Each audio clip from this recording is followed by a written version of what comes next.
ეგრეგორი ადამიანის აზროფორმა. ამ ცნების შესახებ წარმოდგენები ძალიან მრავალფეროვანი და წინააღმდეგობრივია. ჩვენ გარშემო გარდა იმ მატერიალური სამყაროსი, რომელსაც ვხედავთ, გვესმის და ვეხებით, არსებობს სხვაც, რომელიც ჩვენი აღქმის ორგანოების იმ დიაპაზონისთვის, რომელზეც ამ ეტაპზე მუშაობენ, მიუღწეველია. იმის მიუხედავად, რომ ჩვენი აღქმისთვის დავიწყებულია, ეს სამყარო მატერიალურთან მჭიდროდ არის გადაჯაჭვული და მათ შორის ურთიერთკავშირი სხვადასხვა მექანიზმით ხდება.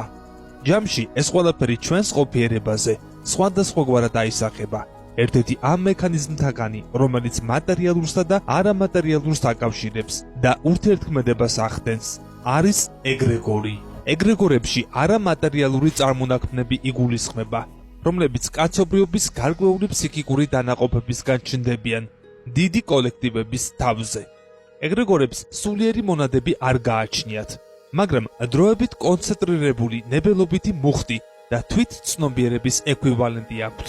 ბიოენერგოინფორმატიკის თვალსაზრისით ეგრეგორი ესაა ენერგოინფორმაციული სტრუქტურა, რომელიც საერთო იდეით გაერთიანებულ ადამიანთა ჯგუფის ემოციებითა და აზრებითაა წარმოშობილი. მთლიანობაში ეგრეგორი შეგვიძლია დავახასიათოთ როგორც ადამიანთა აზრებით მიერ წარმოშობილი წარმონაქმნი, რომელიც მოქმედებს ჯგუფის თითოეული წევრისგან დამოუკიდებლად და შესაძლოა მთელი ჯგუფისგან დამოუკიდებლადაც.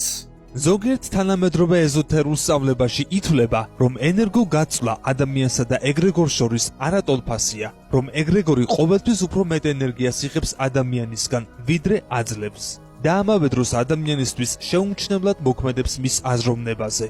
ამ იდეის განვითარებას მისი მომხრეები ადამიანის აზროვნებაზე ეგრეგორის მუდმივი შეუმჩნეველი ზეგავლენისგან ფსიქიკური დაცვის შექმნის აუცილებლობამდე მიჰყავს.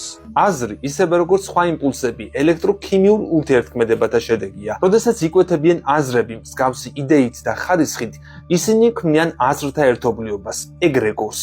მოკლედ რომ ვთქვა, ეგრეგორი არის ენერგოინფორმაციული სუბსტანცია, რომელიც იქმნება საერთო იდეის ან მიმართულების მქონე ადამიანთა გადაკვეთის დროს. ან როდესაც იკრიბება ადამიანთა გარკვეული ჯგუფი, გარკვეული საქმიანობის გარშემო, ფიზიკური საქმიანი ერთობის გარდა, ასევე იქმნება არაფიზიკური სუბსტანცია, რომელიც იკვებება ამ ადამიანთა აზრობრივი ქმედებებით და მათ შორის ურთიერთკავშირი მყარდება. გამოიწერე ჩვენი YouTube არხი. ლინკი ჩაშენებულია მთავარ გვერდზე YouTube-ის სიმბოლო აიკონში.